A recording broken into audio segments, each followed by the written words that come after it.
और निश्चित रूप से हमें समझना था और बेहतर तरीके से हमने इस मुद्दे को आज समझा। कल भी एक मीटिंग है, लगातार इस पर बातचीत हो रही है। कल रात में भी बॉम्बे में इस पर एक बैठक रखी गई है। तो हम इस मुद्दे को जितने मेंबर है वहां तक पहुंचाने का प्रयास करेंगे। निश्चित रूप से हिंदुस्तान के अमन के लिए यह कानून सही नहीं है, यह गलत है।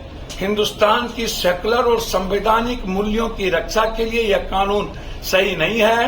हिंदुस्तान की सामाजिक परिवेश को खूबसूरती के लिए कोई भी कानून, चाहे इस्लामिक हो, चाहे सनातनी हो, हिंदुत्व का हो, सिखिज्म हो, चाहे कोई भी ईसाईत का हो, आप जब सिखिज्म में आप इंटरफेरेंस नहीं कर रहे, नहीं करना चाहिए आपको। आप ईसाईत के कानून में, तो फिर जो इस्लाम जिन चीजों को लाया उस कानून में लगातार आप नफरत पैदा और सियासत के लिए जो आप कर रहे हैं, ये गलत है। और उसी को समझने के लिए आज इतने बड़े बुजुर्गों के साथ हमने बैठा और जो मैंने समझा, मुझे लगता है कि यदि ये कानून इस तरह लागू हुए तो ये लोकतंत्र के लिए भी सही नहीं होगा, संविधान भी इसकी इजाजत नहीं देता और मुझे सर्वोच्च न्यायालय के अलावे तब फिर कोई भरोसा नहीं बचा। आपकी क्या पहल होगी?